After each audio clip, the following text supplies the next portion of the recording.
So hello everyone, welcome to our series. जैसा कि आप जानते हैं कि हमने एक सीरीज़ स्टार्ट की है जहां पे हम यूजीसी नेट पॉलिटिकल साइंस के एंटायर सिलेबस को कवर कर रहे हैं। हमने स्टार्ट किया था यूनिट 2 से, जहां पे हम कन्फ्यूशियस को कवर कर चुके हैं। उसके बाद हमारे नेक्स्ट फिलोसोफर आते हैं प्लेटो। प्लेटो के बारे में जानने से पहले थोड़ा सा इंट्रोडक्शन लेना पड़ेगा सोक्रेटिस का। तो सोक्रेटिस जो हैं वो एक ग्रीक थिंकर थे। वो डायलेक्टिक्स में बहुत ज़्यादा मानते थे। डायलेक्टिक का मतलब होता है डिबेट करना।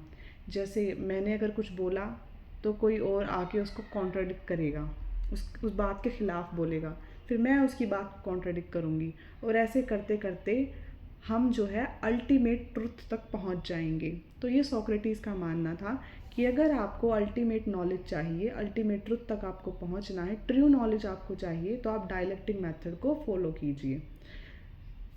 फिर उसके बाद उसी से इंस्पायर होके प्लेटो भी आगे डायलेक्टिक्स का इस्तेमाल करते हैं और अपनी थियोरी देते हैं।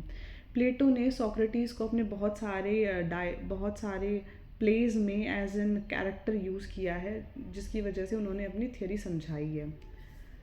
तो प्लेटो भी एक एंशियंट ग्रीक फिलोसोफर हैं, ग्रीस से वो बिलोंग करते हैं। वो फाउंडर समझे जाते हैं वेस्टर्न फिलोसॉफी के। ऐसा माना जाता है कि आप या तो प्लेटो के फेवर में कोई थ्योरी देंगे, उनसे इंस्पायर होकर थ्योरी देंगे, या उनके अगेंस्ट आप बोलेंगे। ऐसा नहीं हो सकता कि आप उनका जिक्र बिल्कुल भी ना करें। तो इसीलिए कहा जाता है कि वो फाउंडर है वेस्टर्न फिलोसॉफी के। ये फादर कहे जाते हैं फिलोसॉफिकल आइडियलिज्म के। Now there are two things, one is idealism and the another one is realism. हमने ये सीखा था जब किसी भी वर्ड के पीछे ISM लग जाता है तो वो एक आइडियोलॉजी बन जाती है। आइडियोलॉजी मतलब किसी के विचार बन जाते हैं। अब आइडियलिज्म क्या होता है? आइडियलिज्म आइडिया से आया है।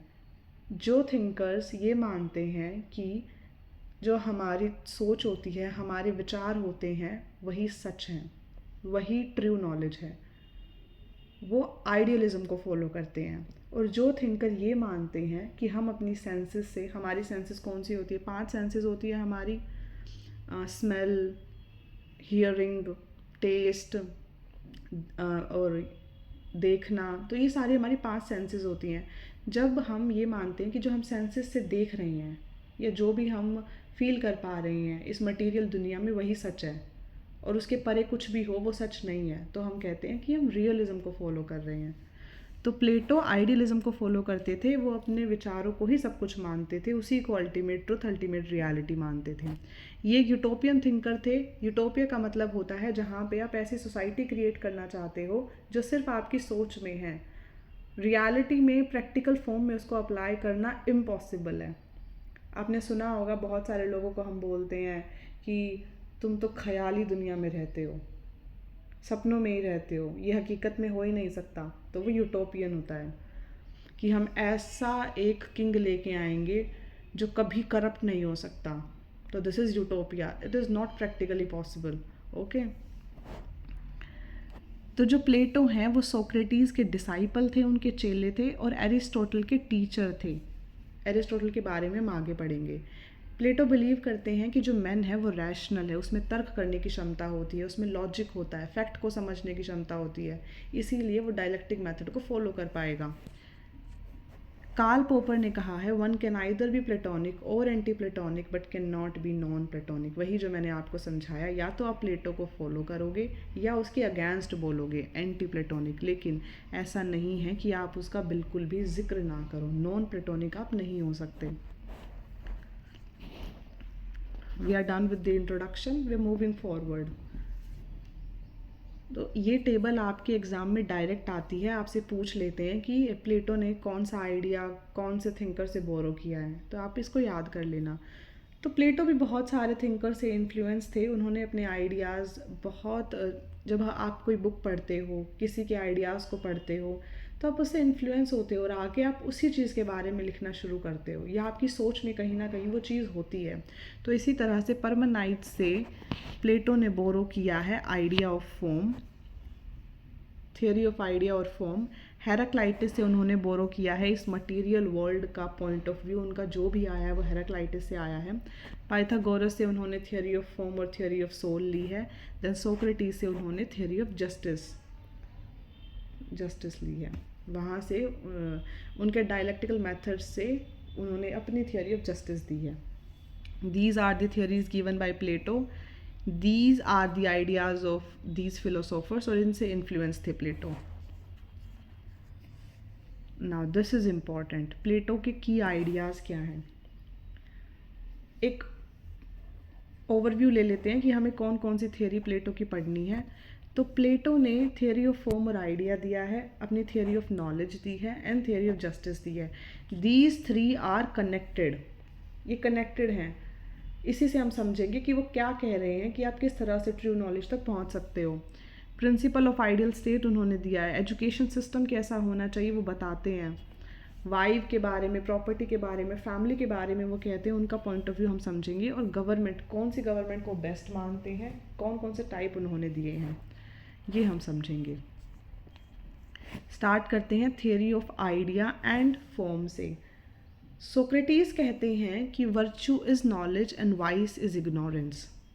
इसी को आगे लेके जाते हैं। प्लेटो कहते हैं कि आप ट्रू सोर्स ऑफ नॉलेज जो है वो आइडियाज़ है, आपकी सोच, आपके विचार, आपके आइडियाज़, वही ट्रू नॉलेज है, वही सच है। वो कहते हैं कि जो रियलिटी है आज की दुनिया में जो आप देख रहे हो वो सिर्फ उस आइडिया का शेडो है, उसकी परछाई है। समझ रहे हो, आपके दिमाग में जो सोच है। फॉर एग्ज़ाम्पल आप एक चीज़ ले लो, बिल्ली ले लो।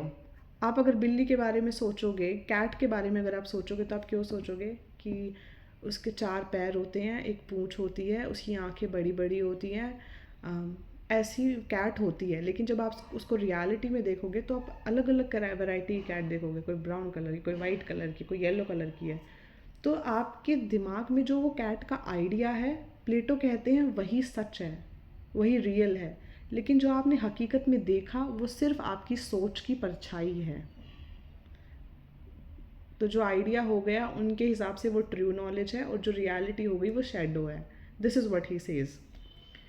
Okay, reality as the shadow of ideas. तो इस चीज़ को समझाने के लिए उन्होंने अपना एक बहुत बहुत फेमस एग्जाम्पल है उनका, एलिगरी ऑफ केव का। इसको समझते हैं, ध्यान से सुनना। इसमें वो कहते हैं कि देर आर सम पीपल, यहाँ पे कुछ लोगों को बांध दिया गया है चेन से, उनके पीछे फायर जल रही है। बाहर पूरा नेचर है हमारा, प्लांट्स हैं, सूरज हैं, और यहाँ पे कुछ लोग खड़े हैं, उनके हाथ में इमेजेस है, बर्ड्स की इमेजेस है, प्लांट्स की इमेजेस है। See you can see the images. तो क्योंकि इनके पीछे से रोशनी आ रही है, तो जो भी शेडोज़ यहाँ पे फॉर्म होगी, इन प्रिजनर्स को लगता है कि वही शेडो रियलिटी है, वही सच है। ऐसे ही दिखते हैं चीज़ें, क्योंकि वो बाहर तो जा नहीं सकते, उनको बांध रखा है, पीछे वो देख नहीं सकते। तो जो रोशनी पीछे से आ रही है उसके बेसिस पे जो परछाई बन रही है, उनको लगता है वही सच है। ठीक है, फिर क्या होता है कि किसी तरह से एक प्रिजनर यहाँ से निकल के अपनी चेन को खोल के बाहर चला जाता है, और बाहर जाके वो देखता है कि सूरज है, फायर है, पेड़ हैं, बर्ड्स हैं, कि जो अब तक मैं देख रहा था वो तो सिर्फ एक परछाई थी, रियलिटी तो ये सारी चीज़ें हैं। ठीक है, फिर वो अंदर जाता है, इन सब को बताता है कि मैंने ऐसा ऐसा देखा है, तो मैंने ऐसा ऐसा फील किया है। तो तुम लोग जो देख रहे हो, तुम्हारी आंखों के सामने जो चीज़ें हैं वो झूठ हैं, बाहर चलो मेरे साथ और तुम देखोगे कि भाई रियलिटी तो कुछ और ही है। तो वो मना कर देते हैं कि ये पागल हो चुका है, इसको तो कुछ नहीं पता, ये ऐसे ऐसे कुछ भी करके उसको टाल देते हैं। तो this is the theory of allegory of cave, जहाँ पे प्लेटो समझाते हैं कि जो आप देख रहे हो वो सिर्फ शेडो है, और जो बाहर जाके इस इंसान ने देखा वो हकीकत है। तो इस दुनिया में जो मटीरियल चीज़ें आप देख रहे हो वो सिर्फ और सिर्फ परछाई है उन आइडियाज़ की, जो अल्टीमेट रियलिटी और अल्टीमेट ट्रुथ है, जो ट्रू नॉलेज है। तो आपको उस ट्रू नॉलेज तक जाना है, उन आइडियाज़ तक जाना है। Okay okay, moving forward. वो कहते हैं कि ह्यूमन बीइंग जो है वो चाहता है कि हर चीज़ में उसको हैप्पीनेस मिले, खुशियाँ मिले, और इस हैप्पीनेस तक पहुंचने का सिर्फ एक ही तरीका है, वो है ट्रू नॉलेज को अटेन करना। तो वो अपनी थियोरी देते हैं, थियोरी ऑफ नॉलेज की। थियोरी ऑफ नॉलेज को उन्होंने अलग अलग चीज़ों से दिया है। For example theory of ideas से थियोरी ऑफ नॉलेज तक आप पहुंचोगे, थियोरी ऑफ फॉर्म से आप नॉलेज तक पहुंचोगे। तो जो थियोरी ऑफ आइडियाज़ हो गया, थियोरी ऑफ फॉर्म हो गया, ये सारे, और थियोरी ऑफ नॉलेज जो हो गया, थियोरी ऑफ जस्टिस हो गया, ये सारे आपस में कनेक्टेड हैं, जिससे आप अल्टीमेट नॉलेज तक पहुंच सकते हो। प्लेटो डिस्टिंग्विश करते हैं ओपिनियन के बीच में और ट्रू नॉलेज के बीच में। वो कहते हैं कि जो ओपिनियन होता है अलग अलग लोगों का, वो अलग अलग होता है, तो वो सच कैसे हो सकता है? आपका कुछ हो रहा है, आपका कुछ हो रहा है, क्योंकि जो नॉलेज होती है अल्टीमेट, वो तो सिर्फ एक होती है, वो बदलती थोड़ी ना रहती है। कहते हैं कि जो नॉलेज होती है वो एटर्नल थिंग्स पे बिलीव करती है। एटर्नल मतलब जो हमेशा रहे, जो हमेशा, मतलब जो कभी ख़त्म नहीं हो सकता, ऐसी जो चीज़ है वो नॉलेज होती है। ये मटेरियल चीज़ें तो ख़त्म हो जाएंगी, नष्ट हो जाएंगी एक दिन, तो जो हमारे आइडियाज़ हैं वो नॉलेज है, जो देख रहे हैं वो सिर्फ उसका शैडो है। थियरी ऑफ आइडियाज़ हम पढ़ चुके कि आपके आइडियाज़ ही सच होते हैं, उन आइडियाज़ तक आप पहुंच सकते हो डायलेक्टिक्स का यूज़ करके, जिसके लिए उन्होंने अपनी एलिगरी ऑफ केव दी है। One more concept was there, जहाँ पे हमने देखा था idea of forms. Idea of forms जो मैंने आपको कैट का एग्जाम्पल दिया था, कि आपके ब्रेन में जो फॉर्म होती है वो रियल होती है, और जो सामने देख रहे होते हैं वो सिर्फ उसकी परछाई होती है। मैंने कहा कनेक्टेड है, theory of ideas, theory of form, this all are connected. Okay, idea of form का आप एक और एग्जांपल ले सकते हो। फॉर एग्जांपल ज्योमेट्रिकल शेप्स होती हैं, ट्रायंगल हो गया, सर्कल हो गया, रेक्टेंगल हो गया, अलग अलग शेप्स होती हैं। आपके ब्रेन में इन शेप्स की जो इमेज है वो बिल्कुल परफेक्ट है, लेकिन जब आप इनको ड्रॉ करना स्टार्ट करोगे तो वो उतनी परफेक्ट नहीं बनती। तो जो आपके ब्रेन में इमेज है दैट इज़ रियलिटी, और जो आप ड्रॉ कर रहे हो दैट इज़ शैडो। तो ये फॉर्म है कि वो फॉर्म ब्रेन वाली रियल होती है और दुनिया वाली शैडो होता है सिर्फ। This is what he says. Then theory of ideas we have done. Divided line analogy वो देते हैं, जिसमें उन्होंने 4 बातें कही हैं: imagining, believe, thinking and perfect intelligence. Okay, imagining का मतलब होता है, coming again towards this example, सबसे पहला क्या था? इमेजिन। मतलब पहले क्या हो रहा था, ये लोग इमेजिन कर रहे थे कि ये चीज़ सच है। तो पहली स्टेज आती है, आप सिर्फ इमेजिन करते हो कि ये परछाई सच है, ठीक है। उसके बाद जब कोई इंसान बाहर जाएगा, एक इंसान था जो यहाँ से अपनी चेन से छूट के और बाहर जाता है, और वो बाहर जाके देखता है कि भाई ये रियलिटी है, सूरज ऐसा दिखता है, फायर ऐसी दिखती है, तो वो बिलीव करना स्टार्ट कर देता है, तो वो बिलीव की स्टेज पे पहुँच जाता है, ठीक है। तो उसके बाद वो थिंकिंग, परफेक्ट इंटेलिजेंस। थिंकिंग का मतलब होता है जब आप सोचना शुरू कर देते हो, तर्क, लॉजिक लगाना शुरू कर देते हो कि ये चीज़ ऐसी क्यों है, फायर है तो फायर ऐसी क्यों है, ट्रीज़ हैं तो ट्रीज़ ऐसे क्यों हैं। तो आप क्या करते हो? आप थिंकिंग, सोचने लग जाते हो, एंड ऐसे करते करते आप परफेक्ट इंटेलिजेंस तक पहुंच जाते हो। आप सिर्फ इमेजिन कर रहे हो जब आप इस शेडो को देख रहे हो कि हाँ ऐसा होता है, ये सच होता है, लेकिन जैसे ही आप बाहर गए आपने देखा कि नहीं, सच तो कुछ और होता है। आपने बिलीव किया कि हाँ सच्चाई कुछ और है, आप बिलीव पे आ गए। उसके बाद आपने तर्क लगाना शुरू कर दिया कि पेड़ ग्रीन क्यों है, ऐसा है तो ऐसा क्यों है, और वो जो हम देख रहे थे शेडोज़ वो क्या था। तो आप अब सोचना शुरू कर रहे हो, और इस तरह से आप परफेक्ट इंटेलिजेंस तक पहुंच जाते हो। प्लेटो कहते हैं कि जो ये इमेजिनिंग वाली स्टेज होती है ये बिल्कुल लोएस्ट होती है, और परफेक्ट नॉलेज आपकी हाईएस्ट स्टेज होती है। Okay, this is divided line analogy, जहाँ पे वो मटेरियल चीज़ों के बीच में और इमेजिन चीज़ों के बीच में फ़र्क बता रहे हैं। Allegory of cave we have done, theory of forms we have done. Okay, I am again and again telling कि जो थियरी ऑफ आइडियाज़ है, थियरी ऑफ फॉर्म्स है, थियरी ऑफ नॉलेज है, ये आपस में कनेक्टेड है। आप सोचेंगे कि हमने आइडियाज़ में जो पढ़ा सेम चीज़ हमने फॉर्म में पढ़ी, एग्जैक्टली सेम चीज़ पढ़ी है, सिर्फ फॉर्म में हमने उसको एग्जाम्पल के थ्रू पढ़ा है, और आइडियाज़ में हमने आपको एक थियरी दी है कि आइडियाज़ का मतलब क्या होता है, कि अल्टीमेट रियलिटी आइडियाज़ हैं, ठीक है। तो कनेक्ट करके आप पढ़ेंगे तो ईजिली समझ जाएंगे। The next one is theory of soul and justice. Plato says कि जो हमारी सोल है वो इमोरल है, इमटेरियल है, अनरैशनल है, essence of person distinct from the body.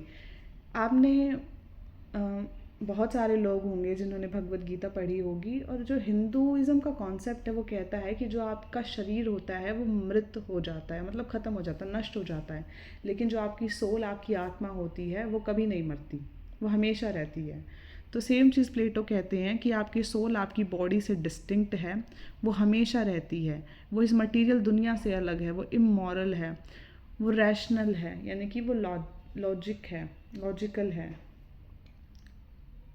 Okay, तो सोल को ध्यान में रखते, सोल को ट्रू नॉलेज मान के उन्होंने अपनी थ्योरी ऑफ सोल दी है, जिसमें उन्होंने 3 कैटेगरीज में लोगों को डिवाइड कर दिया। कौन सी हैं वो 3 कैटेगरीज? सबसे पहले वो कहते हैं कि फिलोसोफर्स होते हैं या रूलर्स जो रूल करते हैं, फिर सोल्जर्स होते हैं, एंड देन ट्रेडर्स होते हैं।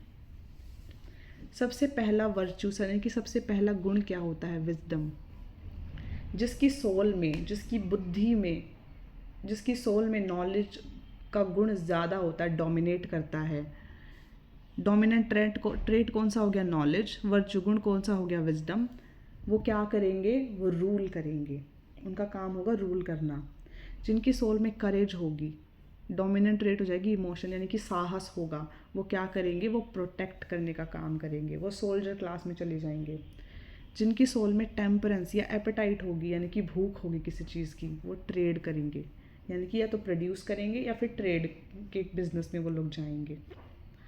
तो सिर्फ ऐसे लोग जिनमें ये वाली वर्च्यू या ये वाला ट्रेड डोमिनेट करता है, सिर्फ उन्हीं लोगों को रूल करने के लिए आपको एज अ किंग बैठाना चाहिए। This was the theory of soul. And theory of justice क्या कहती है कि जब आपकी थियोरी ऑफ सोल में बताई गई तीनों चीज़ें हार्मनी में आपस में काम करती हैं, तो आप एक जस्ट सोसाइटी को क्रिएट कर लेते हो, एक आइडियल स्टेट की तरफ पहुंच जाते हो। This is the theory of justice. कोई हार्ड फास्ट रूल नहीं है कि आपको बहुत सारा पढ़ना है, बहुत बेसिक चीज़ें हैं, आपको सिर्फ कॉन्सेप्ट का नाम पता होना चाहिए, उसमें क्या उन्होंने बोला इतना पता होना चाहिए, एंड दैट इज़ इनफ। इससे बाहर नहीं आता पेपर में, या तो बुक्स एंड ऑथर वो पूछ लेता है, या फिर कॉन्सेप्ट का नाम ये किसने दिया है इतना पूछ लेता है। ये इम्पॉर्टेंट है कि कौन सा डोमिनेंट ट्रेट है, कौन सा किस में डोमिनेट करेगा और किसके लिए है। और जब ये सारी चीज़ें फंक्शनल स्पेशलाइजेशन होगा, यानी कि हर कोई अपना अपना काम ढंग से करेगा, एक दूसरे के काम में इंटरफेयर नहीं करेगा, और तीनों के बीच में, विजडम, करेज एंड टेम्परेंस के बीच में हार्मनी होगी, एकता होगी, तब हम जस्टिस तक पहुंच जाएंगे, जस्ट सोसाइटी तक, जस्ट स्टेट तक पहुंच जाएंगे। प्लेटो की theory of justice architectonic theory of justice भी कही जाती है। आर्किटेक्टोनिक का मतलब होता है, आर्किटेक्चर से ये वर्ड उठाया गया है। जिस तरह से सीमेंट, ब्रिक्स, अलग अलग चीज़ एक बिल्डिंग बनाने में यूज़ होती हैं, तो एक आर्किटेक्चर क्या करता है? उन सारी चीज़ों को ढंग से प्लान करके, ये चीज़ ऐसी होनी चाहिए, चीज़ ऐसे लगेगी, एक बिल्डिंग खड़ी कर देता है। तो इसी तरह से प्लेटो कहते हैं कि हर कोई इंसान जब सोसाइटी में अपना रोल अच्छे से करेगा तो एक जस्ट सोसाइटी बन जाएगी। जिस तरह से एक आर्किटेक्चर करता है, सेम उसी तरह। और ये काम कौन कर सकता है? ये काम एक फ़िलोसोफर कर सकता है। तो इसीलिए उनकी थियोरी को कहा जाता है आर्किटेक्टोनिक थियोरी ऑफ जस्टिस। तो प्लेटो ने, क्योंकि वो आइडियलिज्म को फॉलो करते हैं, आइडियाज़ को ही सच मानते हैं, तो अपनी थियोरी दी है आइडियल स्टेट की। उन्होंने ये थियोरी दी है द रिपब्लिक में। वो कहते हैं state is the individual writ large. Important statement exam में आ चुकी है। तो जो स्टेट होता है वो इंडिविजुअल से मिलके ही एक पूरा क्रिएट हुआ है। इंडिविजुअल छोटी छोटी यूनिट हैं और एक लार्जर स्टेट क्रिएट हो गया। उन्होंने अपने आइडियल स्टेट को नाम दिया था कालीपोलिस। कालीपोलिस एक ऐसा स्टेट होगा जहाँ पे करप्शन नहीं होगा, नेपोटिज्म नहीं होगा, या तो ऐसे रूलर्स होंगे जो फिलोसॉफी सीख लेंगे, या फिर आप फिलोसोफर्स को ही रूलर बना दो। ठीक है, और वो कहते हैं, और फिलोसोफर किंग रूल करेगा। देन ही सेज कि no law is mightier than knowledge, कि कोई भी कानून नॉलेज से बड़ा नहीं होता। तो आप ऐसे लोगों को लेके आए जिनमें नॉलेज हो, रूल ऑफ नॉलेज प्रिवेल करेगी। वो एक और कॉन्सेप्ट देते हैं नोबल लाए का, जिसको हम मिथ ऑफ मेटल्स भी कह सकते हैं।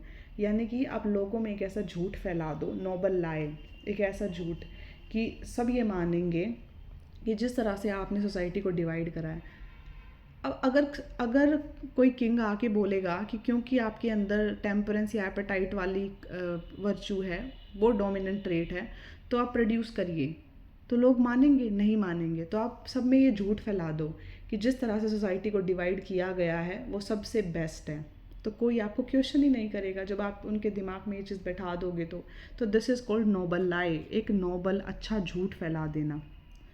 इसको हम मिथ ऑफ मैटर भी कह सकते हैं। लेकिन जैसे ही प्लेटो ने देखा कि जो ह्यूमन है वो इम्परफेक्ट है, बहुत सारी कमियां उसमें होती हैं, तो उन्होंने अपने आइडियल स्टेट वाली थियोरी को सोच छोड़ के एक नई थियोरी दी थी, जो हम कह सकते हैं सब आइडियल स्टेट की थियोरी है, और ये उन्होंने दी थी अपने लास्ट वर्क द लॉज में। ठीक है, इसका मतलब था उनका पहले वो कहते थे कि एक ऐसे फिलोसोफर को आप लेके आइए जो नॉलेज जिसके पास होगी, या फिर आप रूलर्स को ही फिलोसॉफी सिखा दीजिए, तब आप एक आइडियल स्टेट क्रिएट कर सकते हैं। फिर जब उन्होंने देखा कि ह्यूमन इम्परफेक्ट है, तो वो कहते हैं ठीक है, आप एक काम करिए कि जो लॉज हैं वो रूल करेंगे, तो वो उनका सब आइडियल स्टेट हो गया, सेकंड स्टेट हो गया, जो प्रैक्टिकेबल है, क्योंकि फिलोसोफर को लाना प्रैक्टिकेबल नहीं है, ह्यूमंस करप्ट हो जाएंगे इजीली। ठीक है, अब उन्होंने बता तो दिया कि इसमें डोमिनेंट ट्रेट होगा विजडम का, इसमें होगा करेज का, इसमें होगा एपेटाइट का। पता कैसे चलेगा? एक छोटे बच्चे में कैसे पता चलेगा कि कौन सा है? तो उसके लिए उन्होंने अपनी थियोरी ऑफ एजुकेशन दी है। पेलोपेनेशियन वॉर हुई थी, जिसमें एथेंस और स्पार्टा के बीच में वॉर हुई थी। क्योंकि प्लेटो एथेंस से बिलोंग करते हैं, तो एथेंस उस टाइम पे हार गया था और वो बहुत डिसहार्टन हो गए थे, उनको बहुत दुख हुआ था कि ऐसा क्या है स्पार्टा में कि वो जीत गया, और ऐसा क्या है एथेंस में कि वो हार गया। तो उन्होंने स्पार्टा के एजुकेशन सिस्टम को स्टडी करके अपना खुद का एक कॉन्सेप्ट दिया था थियोरी ऑफ एजुकेशन का, जिसमें वो कहते हैं कि स्टेट कंट्रोल्ड एजुकेशन होनी चाहिए, सरकार राज्य कंट्रोल करेगा, और एजुकेशन सब के लिए होनी चाहिए, मेन के लिए भी, वुमेन के लिए भी, बच्चों के लिए भी, नो डिस्क्रिमिनेशन, अपर क्लास के लिए भी, लोअर क्लास के लिए भी, सब के लिए इक्वल एजुकेशन होनी चाहिए। फिर अपनी थियोरी ऑफ एजुकेशन में वो 6 स्टेजेस देते हैं, ध्यान से सुनना, it can come in exam. वो कहते हैं कि बहुत सारी बुक्स में आपको मिलेगा कि 0 से लेकर 6 ईयर्स तक, बहुत सारी बुक में मिलेगा 0 to 7 ईयर्स, तो दोनों करेक्ट हैं। ठीक है, एंड ऑन एन एवरेज हम मान सकते हैं कि 7 साल की उम्र तक आप बच्चों को मॉरल स्टोरीज सुनाइए, 7 से 17 तक आप उनको म्यूज़िक जिम्नास्टिक की ट्रेनिंग दीजिए, फिर 18 to 20 ईयर्स आप उनको फिजिकल एंड मिलिट्री ट्रेनिंग दीजिए, और फिर सबसे पहला एग्ज़ाम आपको देना है at the age of 20 years. जो कोई भी इस एग्ज़ाम को क्वालिफाई कर लेगा वो आगे बढ़ जाएगा एजुकेशन में, अदरवाइज़ वो प्रोड्यूसिंग क्लास को ज्वाइन कर लेगा। ओके, फिर आगे बढ़ते हैं। वो कहते हैं कि 21 से 30 ईयर्स तक आप हायर एजुकेशन दीजिए, उनको मैथमेटिक्स सिखाइए, एस्ट्रोनॉमी सिखाइए, ज्योमेट्री सिखाइए, ये सब चीज़ें हायर नॉलेज उनको दीजिए। फिर 30 ईयर्स में आपको सेकंड टेस्ट देना है, अगर आप इसको क्वालिफाई कर लेते हैं तो आप आगे बढ़ जाएंगे, अगर आप फेल हो जाते हैं तो आप जाके ऑक्सिलरी क्लास को ज्वाइन करेंगे, सोल्जर क्लास को ज्वाइन करेंगे। ओके, फिर वो कहते हैं कि 31 से 35 ईयर्स तक आप डायलेक्टिक सिखाइए, लॉजिक तर्क करने की क्षमता सिखाइए, फिलोसॉफी उनको सिखाइए। फिर से 36 से 50 ईयर्स तक प्रैक्टिकल ट्रेनिंग दीजिए फिलोसोफर बनने की, और एट द एज ऑफ 50 आप क्वालिफाई हो जाएंगे फिलोसोफर किंग बनने के लिए। और फिलोसोफर किंग जब आएगा तो एक आइडियल स्टेट क्रिएट हो जाएगी। ये उनका आइडिया है, इसीलिए उनको यूटोपियन थिंकर कहा जाता है, कि वो बता रहे हैं 50 साल की उम्र में जाके तो आप क्वालिफाई होगे। अब बहुत सारे लोगों ने इसको क्रिटिसाइज़ किया है। आप खुद सोच के देखियो, अब खुद सोच के देखना कि देखो 20 साल की उम्र में किसको इतनी मैच्योरिटी होती है? जब एक बंदे को मैच्योरिटी होती है एट द एज ऑफ 25-26, तो उसके पास तो कोई अब ऑप्शन ही नहीं है, आपने तो उसको ऑलरेडी रेस से बाहर कर दिया, तो कुछ तो होना चाहिए ना कि ठीक है आप फिर आ सकते हो रेस को ज्वाइन करने के लिए, एजुकेशन के लिए। प्लेटो ने ऐसा कोई कॉन्सेप्ट नहीं दिया, इसीलिए बहुत सारे थिंकर्स ने इसको क्रिटिसाइज़ किया है। The next concept he gives is communism of wives and property. Plato एक पैट्रियट थे, अपने देश के लिए बहुत वफादार थे और वो बहुत दुखी हो गए थे जब एथेंस को स्पार्टा ने हराया। तो प्लेटो ने बोला कि हमारे डिफीट का कारण करप्शन है, और वो करप्शन किस लिए आया है? दो चीज़ों की वजह से आया है। करप्शन है, और करप्शन दो चीज़ों की वजह से आया है। The first one is arrogance, the another one is ignorance. ठीक है, एरोगेंस किसी इंसान में आता है जब उसके पास प्रॉपर्टी होती है, और इग्नोरेंस, नकार टाल, किसी चीज़ को इग्नोर, अवॉइड कर देना, वो तब आता है जब वो फैमिली से बहुत ज़्यादा जुड़ा हुआ होता है। तो प्लेटो कहते हैं दोनों का कम्युनिज्म कर दो। कम्युनिज्म यानी कि किसी एक की प्रॉपर्टी नहीं होगा, सब मिल के शेयर करेंगे। प्रॉपर्टी किसी एक की नहीं होगी, सबकी होगी। वाइफ किसी एक की नहीं होगी, सबकी होगी।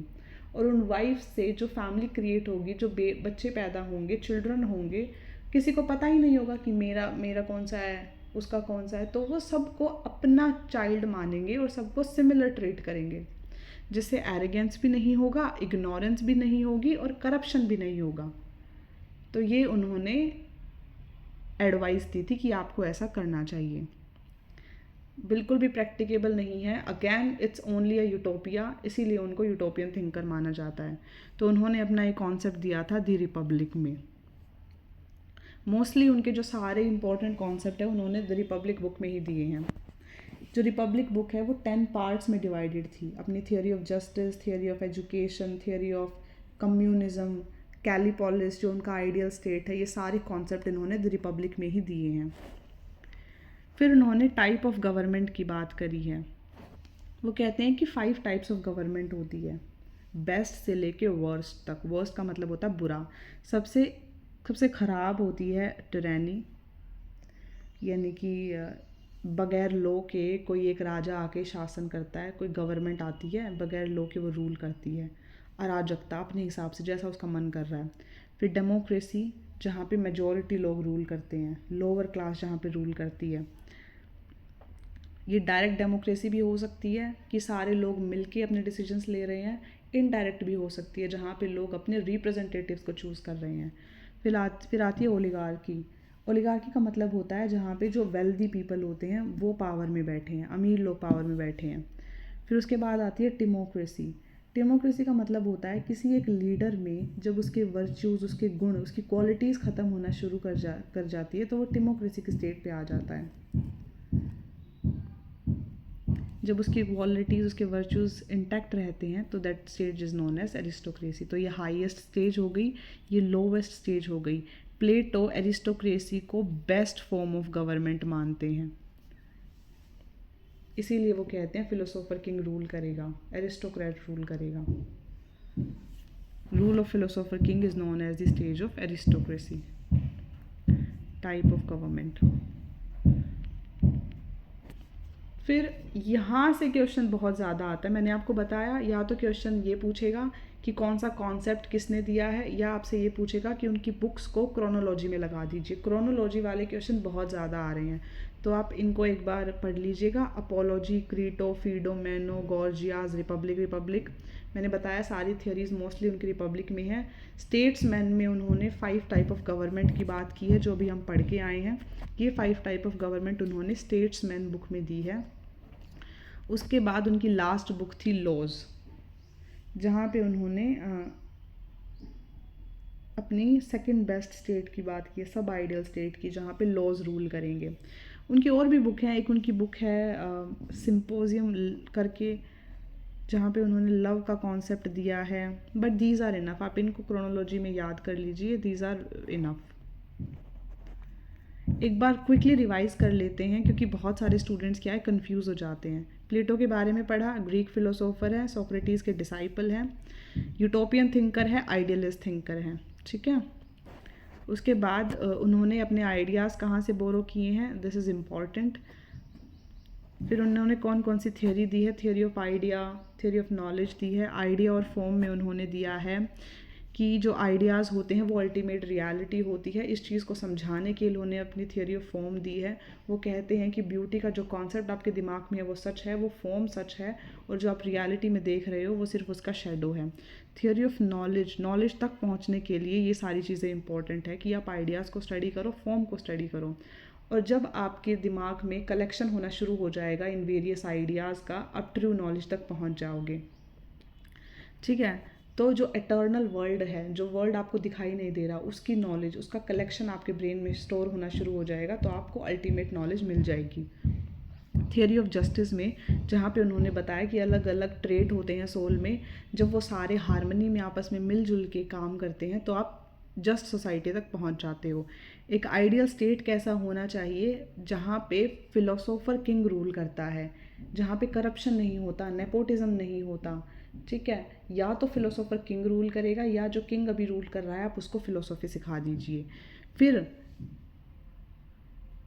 कौन से सोल में कौन सी ट्रेड डोमिनेट कर रही है उसको पता लगाने के लिए उन्होंने थियोरी ऑफ एजुकेशन का कॉन्सेप्ट दिया है। फिर उन्होंने बोला कि करप्शन की वजह से एथेंस हार गया था, तो बेस्ट चीज़ ये है कि आप कम्युनिज्म कर दो, वाइव्स का भी और प्रॉपर्टी का भी। फिर उन्होंने अपनी टाइप ऑफ गवर्नमेंट दी है, जिसमें वो कहते हैं कि जो एरिस्टोक्रेसी है that is the best form of government. It is not the practicable, it is the best form of government. क्योंकि उनकी मोस्टली जो थियरीज़ हैं वो ये बात कर रही हैं क्या होना चाहिए, वो ये बात नहीं कर रही क्या हो सकता है, प्रैक्टिकली क्या पॉसिबल है। इसीलिए उनको आइडियलिस्ट बोला जाता है, यूटोपियन थिंकर बोला जाता है। दिस वॉज ओनली अबाउट प्लेटो। एक दो चीज़ें और आप समझ सकते हो कि प्लेटो ने बताया कि एक आइडियल स्टेट वो होता है जहाँ पे पॉपुलेशन तकरीबन 5040 रहे। ठीक है, और उन्होंने, उनका रियल नेम एरिस्टोटल्स था, ये तो सबको पता होगा। बस यही था, इसको रिवाइज़ कर लेना एंड दैट इज़ इनफ। इससे बाहर मुझे तो नहीं लगता आएगा, मैंने लास्ट ईयर में देखा भी नहीं है।